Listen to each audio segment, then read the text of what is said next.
Évidemment débuté par ce cessez-le-feu annoncé par Donald Trump hier autour de minuit, à peine instauré, déjà rompu.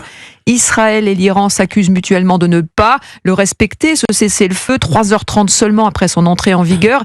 Écoutez la réaction de Donald Trump juste avant de décoller de Washington pour assister au sommet de l'OTAN aux Pays-Bas. Il a réagi et il n'est pas content du tout. Je ne suis vraiment pas content. Israël a envoyé un missile ce matin, c'était après le délai du cessez-le-feu et cela a manqué sa cible. Tout le monde doit se calmer, c'est ridicule. Il faut qu'Israël se calme car ils ont entrepris une mission ce matin et il faut que je demande à Israël de se calmer maintenant.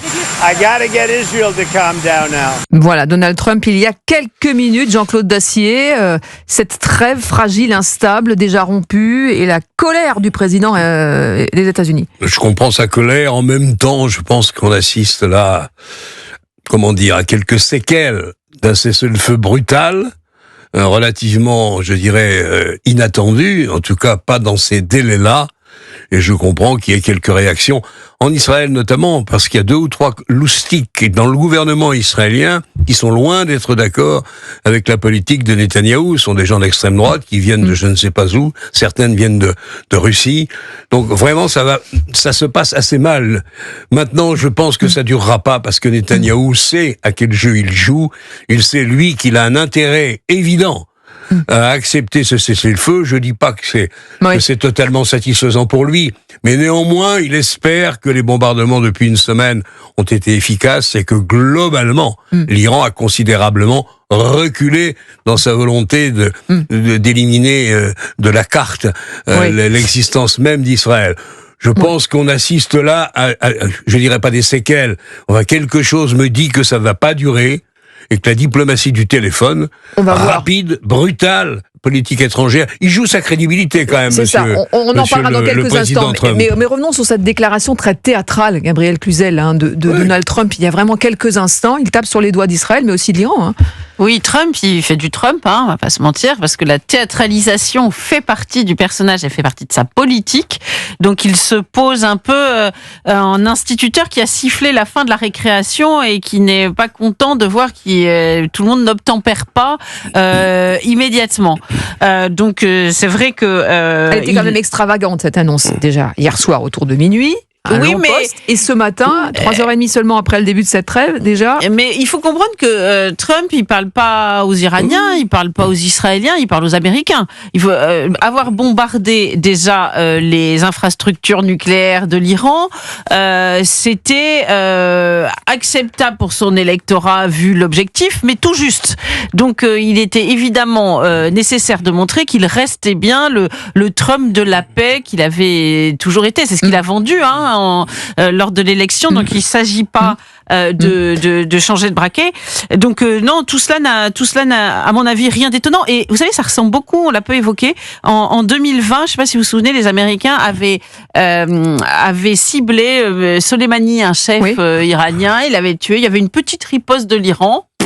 Voilà, pour le principe, parce que l'Iran pouvait pas rester sans rien faire, et puis terminer. Donc je pense que Trump, il veut qu'on soit dans la même configuration et pas aller au-delà dans l'escalade. Et cette stratégie interpelle. L'écrivain Bernard-Henri Lévy ne comprend pas justement ce que fait Donald Trump dans ce conflit entre l'Israël et l'Iran.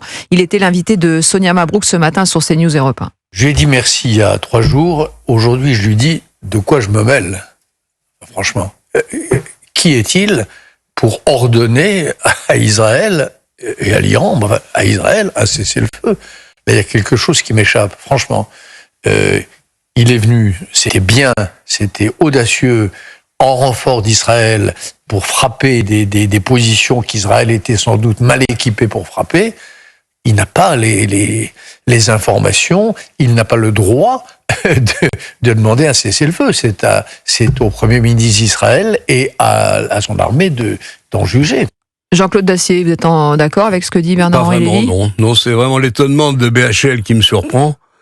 Il oublie juste un détail qui n'en est pas un, et qui est considérable, et que M. Netanyahou connaît par cœur, c'est que Israël est un tout petit pays, il y a quelques millions d'habitants, face à un monstre de 90 à 15 millions, 95 millions d'habitants, et que sans l'aide, notamment l'aide militaire, mais pas seulement, de l'Amérique à l'égard d'Israël, on considérerait aisément qu'Israël est très affaibli et que sa posture de représentante de l'Occident au cœur d'un pays arabe nombreux serait remise en question. Donc il faut que Bernard-Henri Lévy se dise la vérité.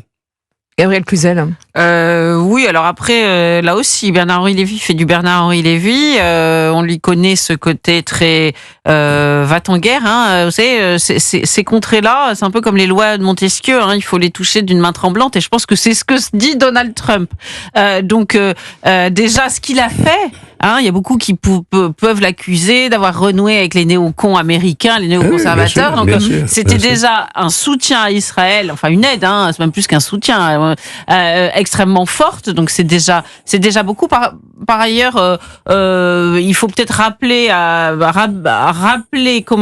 BHL que ces préconisations n'ont pas toujours eu un résultat heureux. Hein, je pense à la Libye notamment. Donc quand il a demandé qu'on aille en guerre et que d'ailleurs c'est souvent aux autres qui demandent de faire la guerre, lui n'y va pas, eh bien ça s'est pas toujours bien terminé pour ceux qui l'ont fait, pour les pays en question, et pour nous aussi, parce qu'il y a eu des vagues migratoires qui ont suivi ces déstabilisations qui ont été extrêmement compliquées à gérer. Et la meilleure qui façon sont pas gérées, d'ailleurs, d'aider et d'aimer Israël, je ne vais pas lui faire de leçons sur ce point, mais la meilleure façon d'aider Israël, c'est de comprendre que l'alliance avec l'Amérique est absolument indispensable et qu'une manière ou une autre, on ne peut pas la remettre en question. Et on a oublié de parler de l'Iran.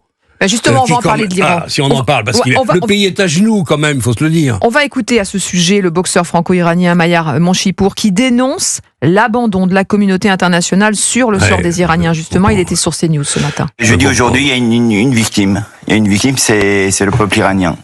Ils ont cru qu'il pouvait y avoir un changement. Ils sont sous dictature. On dit toujours que l'Iran est occupé depuis 1979 par des étrangers, véritablement des étrangers, les mollahs.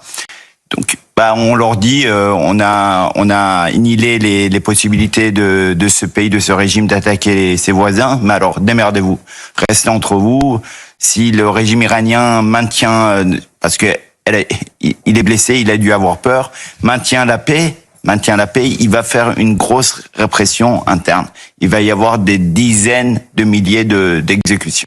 Voilà les mots de Mayar Monchipour qui fait toujours des interventions remarquables moi, je sur ce qui se comprends passe. tout à fait la déception, plus que cela, la peine de M. Monchipour, quand on constate en effet que le régime des mollahs, moi j'étais le premier à souhaiter évidemment que le régime soit renversé et qu'on retrouve un peu de démocratie, et même beaucoup si possible, en Iran, mais c'est difficile.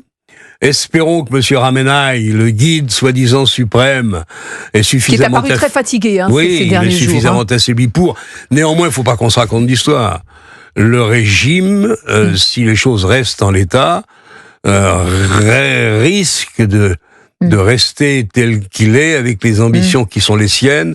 Je ne suis pas sûr que les leçons qui lui ont été données par Israël et avec l'aide de l'Amérique aient été suffisantes. Je voudrais me tromper de tout cœur, j'en suis pas sûr. Gabriel Cluzel, sur l'angoisse, on voit l'inquiétude de Mayar Monchipour pour le sort des Iraniens. Bien sûr, on peut comprendre cette angoisse et l'espoir soulevé auprès des Iraniens qui sont chez nous par tout ce qui se passait, et peut-être par la déception aujourd'hui, mais chacun joue sa partition, si j'ose dire, et défend les intérêts qui sont les siens. Donc c'est difficile de demander plus, par exemple aux États-Unis. Donald Trump, il a été élu par les Américains pour faire la politique des Américains. Enfin, c'est des choses assez simples, mais elles sont ainsi.